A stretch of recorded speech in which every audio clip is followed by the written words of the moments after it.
He's like, you in this damn StreamYard. All What's right. up, Ori? How you doing, Ori? Bill, when I see you, Bill, I'm going to kick your fucking ass right All up right. Empire State Building. Hey, I'm ready for it, Ori. Yeah, you better be ready because I'm There serious. you go, Ori. You in this fucking steam yard. What do you think? I'm a fucking computer tech? Ori, you'll get it, man. You getting younger every day, man. What's he doing? What's he doing? He's out there. He is. There. How we All right. doing, mate? Joey, how are you, man? Look, you're looking fucking good. I'm good. On top of the world. I'm good. You're getting younger every day. Fucking hell. But that's the secret, isn't it? We don't want to get older. Eh? Yeah. We want to get fucking younger. I mean, Yeah, man. it's So, all that cold weather over here. That's what it is. Somebody just wrote me, Ori, how the fuck do you do it? You're 76 years old. No, you look well. You look well, mate. yeah, and you keep going too, man. You keep going. You're always busy. I noticed that, Ori, about you. But you know what? I'll say to people as well. Prison always keeps us younger. That's right.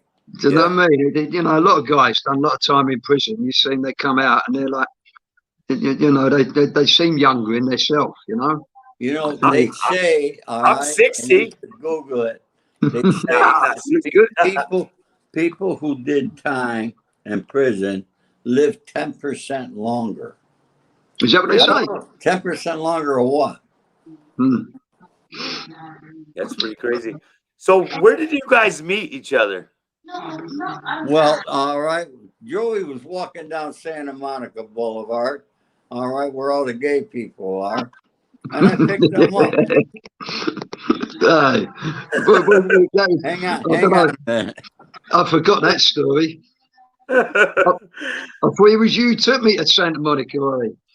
Oh, so you're close with Sean Atwood? Oh no, Sean. Sean done a podcast with me. Ori introduced me to him, funny enough.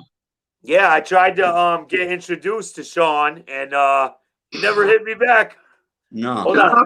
I can reach out to him. I'll reach out to Sean for you. Definitely. You know he can. One of us will do it. All right, let me grab your book. Bill, I want to tell you something. I'm going to grab your book real quick, Ori. All right. Grab your book. See this guy right here, Bill? Yep. All right. This man became one of my dearest friends on the whole earth. Who's that? All right. All right. That is Joey Pyle Sr. And now the man that you're talking to, all right, is not only my best friend, but he's like my third. Yeah, it's nice, Ori. It's nice, mate. Hello? So, how did you meet Ori? How did you meet his father? I met his father. Joey, and Danny Sims were representing Mark Morrison. Mark Morrison was a big singer of a song called Return of the Max. And he was number one in America. It was number one at one time. And Mark was a tough little kid and a lot of trouble. And he was barred from all the nightclubs over in London. So Joey arranged it for him to get back in the nightclub. And Joey and Danny Sims managed him. And they had a label deal with Warner Brothers. And I met Joey through Danny Sims. And Danny Sims is the guy that discovered Bob Marley. And Joey asked me to oversee Mark Morrison while he was here in town. Make sure he got to Warner Brothers. So when he was up at the Mondrian Hotel. My son and I went, and him and my son headed off, and not too far apart in age. And my son drove him, made sure we got to the studio and everything. And then, I ended up going to London. Joey ended up coming here. Well, he attempted twice. One time he got stopped at LAX. They turned him right around. They wouldn't let his father in the country. Oh man, so he had to But fly all the way back. then I got to tell you this story. So now Joey asked me, his father asked me to do something over here, and there was some money involved. And at the same time, he wanted to get married in Las Vegas. So he came over. It must have been 30 guys, Joey. Yeah, it was a big crew. A big And crew they of us. came in, what they did, they flew to Memphis first, got in, and then came to Las Vegas. And I So got they were room. they I were got all everybody from rooms London. there. They were all from Mhm. London. All from London. All, Oh man. yeah. So Do you, now, do you remember that now day I turned straight listen to back? Come on. this. Listen to this. When they land, I'm at the door waiting for them to come in the hotel. They all come in. All right. And I meet Joey here. And Joey gets a fucking telephone call that he's got to get right back because his wife's having a baby. Oh man. No, it was a fucking. And the baby was sick. What happened? She had the baby, and I got a phone call from like one of my guys who does all my stuff for me, and Patrick. And there's a message: phone home, urgent. So I'm like, what the fuck? Imagine we just been flying for 16 hours, ain't sleeping, we're all partying, we're all drinking. Hit Las Vegas about 5 o'clock in the evening. I'm looking to have a couple of hours sleep, then hit the tables and hit the bars. And then I get this phone call, and it's phone home urgent. And I phone home, and they say, it's not good, Joe. The baby might not make it. So Like, you knew yeah, that she was gonna have the baby, right? yeah, the baby was born, yeah, but the baby was ill. It wasn't supposed to be born yet, though. No, yeah. And Yeah. then it was, and so then we've all of a sudden I've got on the phone, and they went, if the baby makes the next 24 hours, it will survive. I mean, what the fuck, you know what I mean? I said to Ori, didn't I? I said, I've got to get out of here now. So we phoned up, there's no flights out that night. The next flight, I've got to be down the airport 4 o'clock in the morning. And so, like, but you imagine now, I'm in pieces. It's my first son. I'm in pieces. I'm like, you know, I don't want to go out drinking now. And managed to get out, and thank God, when I got back, as I turned around, my boys Patrick and all that met me at the airport, and you know, as soon as I walked out, they went to me, Joe, he's all right, he's fighting. And they rushed me straight to the hospital, and you know, thank God he's all right now. He's how old's Sonny now? Sonny's 19 now. He's fit, strong. You know what I mean? You know, it was a funny story though, wasn't it? And I remember Ori as well, because my father and all them guys, I didn't want to spoil their time. You know, they've all gone out at a party, and they said, Joe, we're going out for a drink. Do you want to come with us? I went, I'm not in the mood. Do you know what I mean? I can't fucking go out So drinking. did you tell them? Did you tell Yeah, them they that know. you had? Yeah. Yeah. My father said, do you want me to come back with you, Joe? I said, no, fuck, you're getting married. What can you do anyway? I'm only going to go back and sit in the fucking hospital. You stay here, enjoy yourself. Yeah. And they all went out partying, and Ori sat with me, and we were sitting in a hotel room, and Ori was like, you know, keep your chin up, son. He's still alive, and you know, think positive. You know, I was fucking, you know. Yeah. But you know, thank God, you know. And Yeah, you man. guys ended up having a great party out there, didn't you, Ori? You know, I missed that one, didn't I?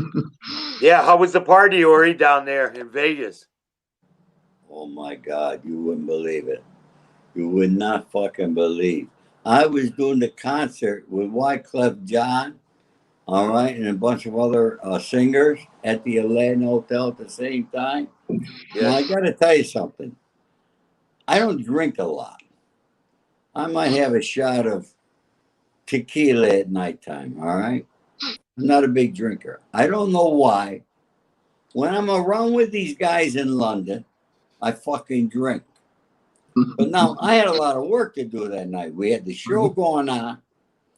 These guys, all these guys from England, they're at the fucking bar causing a problem. The hotel's calling me, telling me to take care of that. I'm going back and forth with the whole. They're asking me, when's the lead singer getting up? And I'm going, when you pay me the fucking other half of the money. They said, what? I said, yeah. I said, the deal was 50% up front, the other 50%. They're Oi, running around. Now they come back to give me a check for oi, 75 grand. I go, Oh what man. the fuck am I going to do with this? They brought me to the cage, brought me behind the cage, and cashed the fucking check for me. beautiful. Then I Oh, walked man. backstage. I told the first singer, go up and sing. Oh, Oh, I wish. man. Oh. Do you remember that night? Do you remember one of the guys? You remember Dave? Dave, who was with me dad. He was like, you remember Dave? I don't want to say his second name on here, but Dave, he was like he very menacing looking guy, got the eyes and Dave T, not Courtney, the other Dave. Oh, okay. Yeah, and he got so drunk he forgot what hotel room he's in. So he's standing there and he's saying he's trying to find where he's staying, on what floor, and he's gone down to reception and they're going like, what room you in? He's going, how the fucking hell do I know? Oh no, just get me my room. so he said, what room you staying? Where's your key? He went, I've lost my fucking key. I've lost my key. What's your name? He went, I don't know my name. All I know is I've come over here with Joey Park.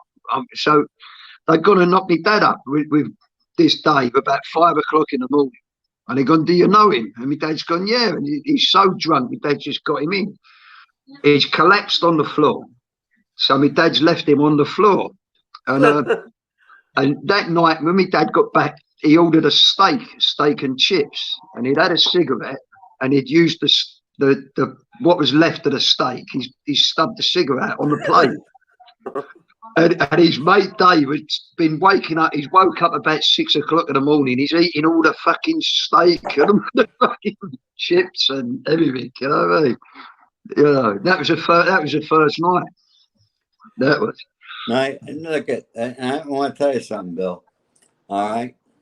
There's nobody that I would count on, any gangster anymore in the world, except for Joey and his people. All right. I know that they, without hesitation, they'd be there for me in an instant. Yeah. Okay. Those are the kind of friends to You have. have no idea how good these guys are. I'm getting a sense. I'm getting a sense of how good they are. On the other hand, it's really fucking funny. Okay. They'll do TV shows in the fucking daytime. All right. Let's keep it down a bit, babe. I asked your father, how the fuck you guys do this? You're on fucking TV and then you're going out robbing banks at night. So that's what they were doing? You were on TV during the day, robbing banks at night? Yeah. And England's a lot different. One night, I'm in England. We were out all fucking night drinking. And then Joey calls me in the morning. We only had a couple hours sleep. He said, look at it. Today's Sunday. He said, why don't I come over? We'll just have something to eat. No drinking today. I said, you got a deal. So he comes over, and the pub, there's a restaurant on one side and the bar, and everybody's watching the football game on the other. So Joey and I eat. We get finished. His father. He says, let's just have one. So now, all right. And the way we used to drink was we'd have champagne with Red Bull, then a shot of something, then a beer, and just keep going. Oh, man. Now, Joey and I at the end of the bar, and where they're watching the football game is packed. And I look down, there's this little kid with a pen and paper. And I look at Joe, I said, what's this kid want? He said, he wants your autograph. I said, what? He don't even know who I am. He said, no. He said, they love gangsters over here. Oh, they do. He should sign. Am I right, Joey? Yeah, I know. It's crazy. It's crazy because you've always had that, especially in London. You know, with like with the Cray twins. Yeah. You know, there's always been a big what they call celebrity gangster thing. You know, it's a bit like people love the romance. You know, people love the Jesse James, the Frank. You know, Jesse and Frank James. You know, And like that's what we've always said over here. You know, I mean, we're fucking outlaws. You know, I mean, you know, you know, we live life by our rules. We live life by our morals, and you know, we live life by what's in there, not what some prick tells us what to do. You know, Yeah. and so you know, people love that. And when Ori come over and everyone's talking about, you know, we got a mafia guy over there. You know? Everyone wants to sign his autograph. You know, everyone wants his autograph and everything. You know, you've got that in London. You know, it's like that. I don't know what it's like too much. Well, there's a lot of things in the States, isn't there, lately? What we say, you know, it's picking up.